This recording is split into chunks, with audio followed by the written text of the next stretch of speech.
Okay, let's discuss hormonal birth control methods. We're going to start with oral comprehend. I just had a flashback to graduate school and almost said oral comprehensive exams. What I meant to say was oral contraceptives. And we're going to start with these because these are the most popular method of birth control that are available today. These are more popular than condoms. So how does a pill work? And this is actually a good setup because this is how pretty much all the hormonal birth control methods work, contraceptive methods. So first and foremost, you're consuming hormones that put your body into a state of pregnancy kind of level of hormones. So you have lower levels of estrogen, and so that causes the pituitary gland not to release luteinizing hormone. And so you don't ovulate. So that's the number one function of birth control pills is to inhibit ovulation. It also prevents the buildup of the uterine lining so that if there were to be some kind of mishap that allowed an egg to be released and get fertilized, the uterus isn't very hospitable to implantation. And so there wouldn't be a high likelihood of implantation. But there's even this other third backup issue, which is that the progestin in the pill thickens the cervical mucus. That's something that happens during pregnancies. You get this thickened cervical mucus that normally protects the developing fetus in the womb from infection and stuff like that. And so that thickened cervical mucus makes it really difficult for sperm to even enter the uterus and get up into the fallopian tubes. So even if an egg were to be released, it's very unlikely that a sperm would be able to get to it. So there's like this three levels of functioning that makes the pill a very effective method of birth control. I have a link for you guys on the modules for that, so you can see how oral contraceptives work. But there are different kinds of oral contraceptives available. There's the combination pill, which is where you get a mixture of progestin and estrogen in the pill. It's mostly progesterone, just a little bit of estrogen. And across the month, you take your active pills for 3 weeks, and then you take a week of placebo pills so that you can have a very brief, usually very light menses period, and then you go back to the active ingredients again. For women who have had dysmenorrhea or endometriosis, a lot of times this pill is prescribed so that they can have lighter periods, less painful periods, things like that. So it's progesterone plus estrogen is what the combination is. With the mini pill, you're only going to have progesterone, and it's not that common for women to be prescribed this pill. It's only for women who have like a family history of breast cancer or something that makes them ineligible for estrogen doses. The 91-day pill, which is marketed under the brand name of Seasonal, you take 91 days of active pills and then 1 week of placebos, so that you once a quarter would have a period. Research has shown that there's no increased risk of cancers or anything like that from taking the active ingredient longer. So to make things a little bit more convenient and especially for people who are having problems with their periods, seasonal is a real benefit for them. And it's, kind of nice to go 12 weeks on and only 1 week menstruating out of that time. And then they've gone even farther. They developed Librel, which is a 365-day pill, which means you just basically take the pill active ingredient all the time, and then never have a period. I'm not sure what the data is showing about long-term use of the 365-day pill. I'm not sure that it's intended to be used for more than 5 years or something like that. But the nice thing about oral contraceptives is that they're really effective. Theoretically, much less than one woman per 100 should get pregnant in a given year. In practice, it's closer to 8% of women will get pregnant. And part of that is because women don't necessarily take it correctly. I actually had a student probably 15 years ago who told me that she was having a lot of trouble because trying to take the pill because it made her sick. So I was asking her, I said, well, maybe you should take it at night before you go to bed. Maybe then you'd sleep through the nausea or something like that. And she goes, well, I do take it at night. And she goes, no, I do take them at night. And so something about her saying them versus it made me kind of already think, that's weird. And then, so I followed up with, well, what time do you take it? And she goes, well, I usually take them on Friday night. And I'm like, Friday night? What are you talking about? And she said she takes all 7 of her pills on Friday night. And that is not how the pill is intended to be used. The pill is intended to be used every single day at as close to the same time every day as possible, because the modern pills are very minimal hormones. And so you don't want to be taking it at 5 p.m. one day, 7 a.m. the next day, midnight the next day, and hopping around like that, because the pill needs to be taken pretty much the same time every day. So correct use is you take a pill every single day and take it at the same time. So a lot of women tie it to something that they do at the same time every day. So when you're brushing your teeth to go to bed, if you have a regular bedtime, or when you get up in the morning, or at lunch, or something that you do at roughly the same time every single day is a good time to take the pill. You're supposed to take it every single day. If you miss one, you're supposed to take it as soon as you remember. But if you miss 2, it's time to use a backup birth control method, because you probably aren't covered anymore.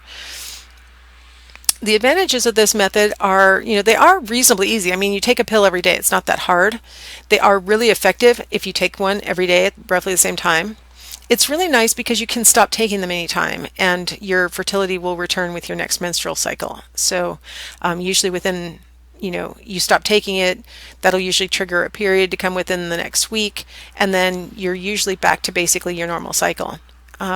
Of the hormonal methods, this is one with minimal risk, and in fact, for some kinds of cancer, the use of oral contraceptives has actually been shown to reduce cancer. So it does have some pretty decent advantages. Some of the disadvantages is because it makes you feel like you're already pregnant. It can cause breast tenderness. It can cause you not to be that interested in sex. It does raise your risk of breast cancer, cervical cancer, liver cancer. So women who have these in their family history or have had a previous experience with those probably shouldn't be taking them. It increases the risk of blood clots, particularly in women who are smokers and or older. So if you're over 40 and you smoke, this is none of the hormonal birth control methods are advised. And the other disadvantage, and it's going to be true for all these hormonal methods, is that they don't prevent sexually transmitted infections. So all they do is prevent pregnancy. Now, another form of the same basic idea is the contraceptive patch. And this is basically a patch that looks like it could be a nicotine patch. It looks like it could be a lot of different kinds of patches. It contains the same estrogen and progesterone that's in birth control pills, but it delivers it through the skin, and you leave the patch on and just change it once a month. Now, theoretically, same effectiveness as the pill. It has some actual use errors. You're supposed to apply the patch, wear it for 3 weeks, remove it for 1 week so you can menstruate, and reapply a new patch. People sometimes don't notice that their patches come off, or that it's, things like that, and that can contribute to a reduction in effectiveness. The advantage is it's even easier than the pill because you only have to think about it, once a month, and it has the same other advantages that come with using the pill. And then, of course, it has the same disadvantages as the pill, and then it brings with it an additional issue of, if you are allergic to either the adhesive or the material that the patch is made out of. And also, if you have a BMI over 30, it is not as effective as it is for women who are thinner. So it may not be the appropriate contraception for everybody. How about the contraceptive ring? Another basic same idea as the pill, but now we're going to deliver it differently. So you have this ring that you insert into the vagina and you just leave it there. You can remove it during sex if you want, because it might get swept out with the penis anyway. You can take it out for sex, put it back in. But what you do is, there we go. We insert the ring, leave it in for up to 3 weeks, remove it for a week and insert a new one. If you want to, you can skip your period with the Nuvaring and just wear it for 4 weeks, take it out, insert a new one immediately. So you have the option of having a period or not. A lot of women who are using hormonal birth control methods like to have their periods so that they get that monthly reassurance that that the birth control method's working. So you can do it either way. It's a little less effective than the pill or the patch, and some research has suggested that it's because sometimes it gets swept out and the woman doesn't even notice that it came out with the penis. It was dark, they didn't notice, and they went for some amount of time without their ring. The advantages are it's even easier than the pill. It's about the same as the patch in some ways, but in some ways even easier, because with the patch you have, this thing on your skin, and whereas it's really easy to forget the Nuvarings inside.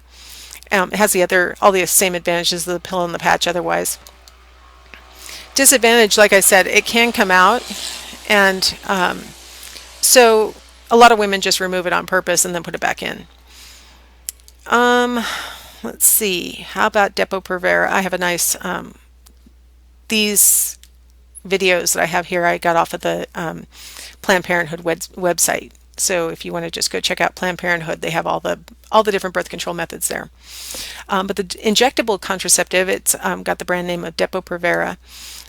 It works. Its effectiveness, I should have done these in a different order. Let's see. So theoretically, 1 woman out of 100 should become pregnant while using Depo Provera. It's really about 3 times as many, and partly that's because of this great advantage of how you use it. You go to the doctor and you get an injection, and it lasts for 3 months. So that's a huge convenience, right? You're covered for 3 months, but it also has that added sort of inconvenience where you have to go back to the doctor every 3 months. And so some women sort of like push it a little bit and wait a little bit, and that can increase the likelihood that they could become pregnant during that time that they weren't covered. The disadvantage is it takes a while for fertility to return. I mean, they say it should return within a few months, but there are studies that have shown women who have been trying to become pregnant and it's taken them, several months to a year and they still haven't conceived. So it's hard to know, well, maybe they were already infertility candidates anyway, or maybe the Depo Provera really altered their hormonal pattern. Women oftentimes complain about the weight gain. Some women don't gain any weight and some actually lose weight. And those who are in those categories can't understand what the other women are talking about. But the average weight gain across women who have been studied is 4 pounds in the first year of use. And that's a pretty significant amount of weight gain for it being the average. That means obviously there are some women who haven't gained anything, but that means that there are a lot of women who have gained a lot. So weight gain is an issue. It can cause irregular bleeding. One of the problems with Depo Provera is that when you do have breakthrough bleeding, it's not necessarily at a monthly distance. It can just come out whenever, and that can be really a headache for women because you weren't expecting to be bleeding right now, and now you don't have your materials and things with you. So it has been associated with early development of osteoporosis. So that's something to worry about. There's something about having this hormonal profile that Depo Provera gives you that's different from the pill, the patch, or the Nuvaring that can, a woman might want to consider not using it for a really long time. You do have to do it at the doctor's office, so it's kind of a drag. With the pill, the patch, or Nuvaring, you can get like a year's supply all at one time and then just sort of take care of it yourself. And then in addition, of course, it has all the same disadvantages as the pill, the patch, and the ring. How about the hormonal implant? Today we have one on the market called Implanon, or as some people pronounce it, Implanon. The implants work by you inject you go to the doctor's office and they insert into the area between your muscle and your skin these little matchstick size pieces of latex that contain hormones, the same hormones that are in the pill, and they slowly are supposed to release them over up to a 5-year period. They have the same theoretical and actual use because the doctor is completely in control of inserting it and removing it and stuff like that. So 1% chance of becoming pregnant in a year of using it. Of course, if you know that you do not want to become pregnant in the next 5 years, you could, sorry, 3 years. I'm citing the old method of hormonal implant. Now it's only 3 years. If you know that you don't want to become pregnant in the next 3 years, it can be a really effective, no-brainer kind of way to go. So you've got 3 years of protection and all the other same advantages as the pill, patch, ring, and shot. But it has some disadvantages, like, for example, you on average gain 2.8 pounds, a little less than Depo, but there is a weight gain issue. There has been a long history of women forming what are called adhesions around the little matchsticks and having difficulty when it's time to remove them. They're supposed to just slip right back out, but in some women's bodies they sort of get stuck.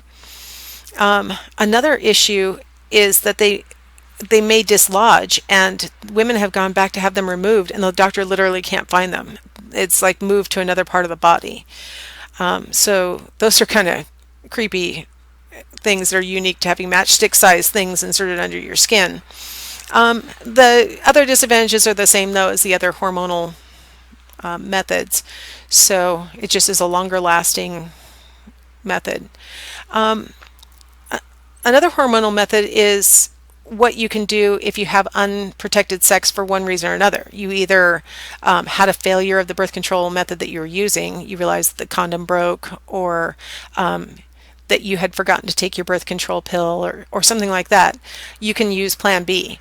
And the way that they work is you take basically a bunch of the same progesterone type hormones that change your body composition to make it, if you haven't ovulated yet, to make it really unlikely that you would ovulate. If you have already ovulated, they would prevent implantation. It'll cause the thinning of the uterine lining really quickly, so you'll have like an early period. So Plan B within 5 days is thought to be pretty effective. So within 24 hours, only about 5% of women will become pregnant even though they used Plan B. If you wait 3 days, it's about 11% of women will become pregnant even though they took the Plan B. You know, when I'm telling you guys these failure rates with hormonal methods, a lot of times in class people ask me, well, what happens if you become pregnant when you used a hormonal birth control method? You know, will the baby be messed up, basically, is what my students ask me. And because the hormones are progesterone and estrogen, which are naturally occurring ones anyway, there aren't birth defects or something like that that are associated with birth control pills or any of these hormonal methods. So if, for example, you're one of the women who takes Plan B within 72 hours and you become pregnant, you stay pregnant or become pregnant anyway, that doesn't necessarily mean that there's going to be anything wrong with the baby. But for most women who are in that case, they took Plan B. They might follow up with one of the abortive techniques that we'll talk about later. The advantages of this method is that, you know, if other things have failed or you didn't plan ahead, it gives you that backup opportunity to prevent pregnancy, and even though, right? So it does have that advantage. And of course, it has all the disadvantages that go along with hormones.